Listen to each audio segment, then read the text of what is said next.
Alikuwa na moto. Sijamuona ingia muda mrefu hapo. Alikuwa na kiatu.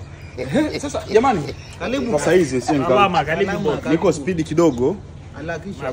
Naona nimepita hapo pameandikwa garage lakini fundi sasa simuoni hapa. Ndio kutuko wenyewe. Yaani ndio akuta tumafundi. Utamtafuta fundi sasa hivi tena na mwenyewe unamuona. Jamani. Yaani sawa tukuulize wewe sasa hivi tunamtafuta mtu mweusi na wewe hapo ndo tutakuona. Mimi mnanichanganya. Kwa hiyo nyinyi ndio mafundi wa garage hii. Ndio sisi wenyewe. Tunajenga hapa wenyewe. Basi kweli dunia iko speed jamani. Tunajenga wenyewe kila kitu kama na matatizo. Tunajenga magari vizuri kabisa. Jamani mimi tatizo langu ni la gari. Sasa na ujenzi wa nini? Si ndio huyo. Kwani si ndio kupala. Basi ni kutengeneza. Kwani fundi kujenga si amajenga nyumba. Gari akija ameabilika tuna kabalati. Ndio kama sasa jamani hapa mbona ni changamoto. Nyinyi mnatengeneza nini hapa? Kila kitu huyu fundi ya simu natengeneza mimi fundi umeme lakini tunasaidiana. Haya gari ina punch maana ni siojaji kwa muonekano. Gari ina punch. Upande gani? Umetoboa wapi? Umetoboa. Tairi la nyuma ili huku ndo lenye pancha. Lenye kioo au? Jamani pancha kwenye kioo tena. Kwenye tairi ndio. Kwa hiyo umekuja hivyo ana pancha. Nani amekuleta? Nani amekuelekeza hapa? Nimekwambia nimeona hapo nje pameandikwa garage. Sasa nani atanielekeza? Nimeona kuna kuandikwa garage. Wewe umeshinda. Ndio maana nimekuja nimeuliza fundi yupo kama mnaweza mkatengeneza hii tairi huko. Una uhakika lakini mafuta yapo sio tuanze kuhangaika hapa baadaye unakuja kutuambia.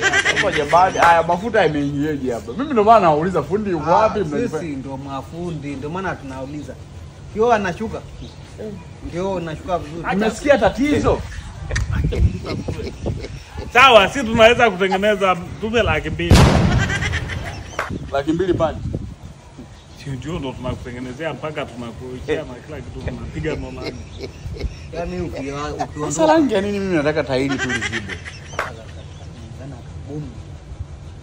Kuna pancha inazidi kweli shilingi 5,000 hapa mjini ukizunguka mjini nzima. Hakuna legacy ambayo watu wanaweza kutengeneza vitu vyote kwa pamoja. Hakuna hiyo legacy. Huyo tatizo yeye hajatembea. Unasikia bosi? Hizi ndio mafundi wa ujiri no. Hata uzunguke Sadlama yote huwezi kukuta. Jamani mimi naona mnanichanganya. Haya, mimi nataka kuziba pancha, mnataka kupaka matarangi yao. Ndio maana nimesema kwenu wafundi wako wapi? Sasa sikiliza tukwambie kitu kimoja. Wewe lipia 100,000 hapa nusu. Tunakusibia pancha, tunapaka rangi, tunasafisha mataa. Je, mnanielewa? Nakuelewa vizuri. Tairi na pancha, nataka kuziba pancha niendelee na shughuli zingine. Sasa utaziba pancha na umu pako wasi kama unavyoona.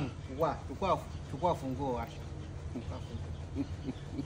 Wewe mwambie kwanza hapa da kama kuna sehemu anatengeneza vitu bei ndogo. Hapa da salama, sijui hakuna sehemu vitu anatengeneza bei ndogo. Kienda sehemu sasa hivi wanaunganisha vitu vingi.